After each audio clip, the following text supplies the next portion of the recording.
end up with. And then that gets eaten by, and you guys usually say something like a hawk or something.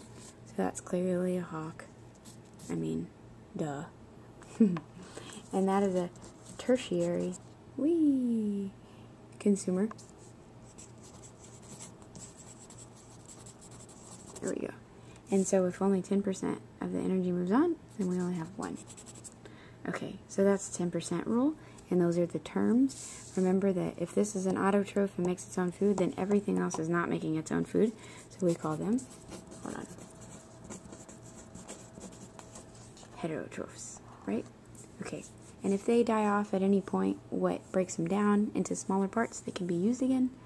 You guessed it, decomposers. Okay, alright, so that is a food chain. Remember, in order to be a food web, we just start, there, it shows a lot more relationships. So, alright, the grasshopper eats the grass, but also the cow eats the grass. Right? And so then it just goes on, and from the grasshopper, something else eats the grasshopper, and the grasshopper eats something else, like more grass, different type of grass, or I don't know, something like that. So it just shows a whole lot of relationships. Okay. Alright. The last thing with that is just remember there are those things called energy pyramids.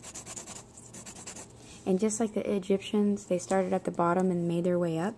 So that's how it is with an energy pyramid. So it starts with producers, and it goes to primary consumers, and it goes to secondary consumers, and then finally tertiary consumers.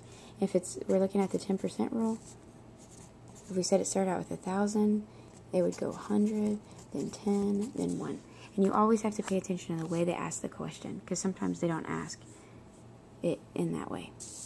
Okay, and the very, very last thing we're going to talk about with tax is natural selection.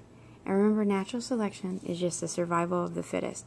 So if there are two animals here, two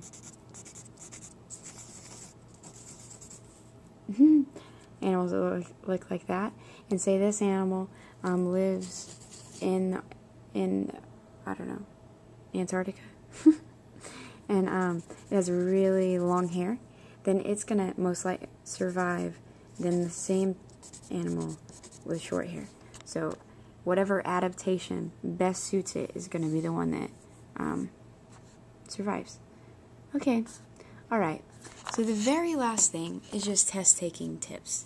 Remember that you go through the test, and if you don't know anything, you skip it and you come back to it. You don't get overwhelmed and freak out and give up. You just keep going, because you're all very smart and you're all very capable, and I believe in you. I believe you can fly. Yes. Okay. And then, other than that, just relax. Remember, you have all day, and you're going to do awesome. And I'm going to be so proud of you, and I'm going to give you high fives, like right now. Ready? Germ free. Good job. That was really great. And then really, I guess it's just this song.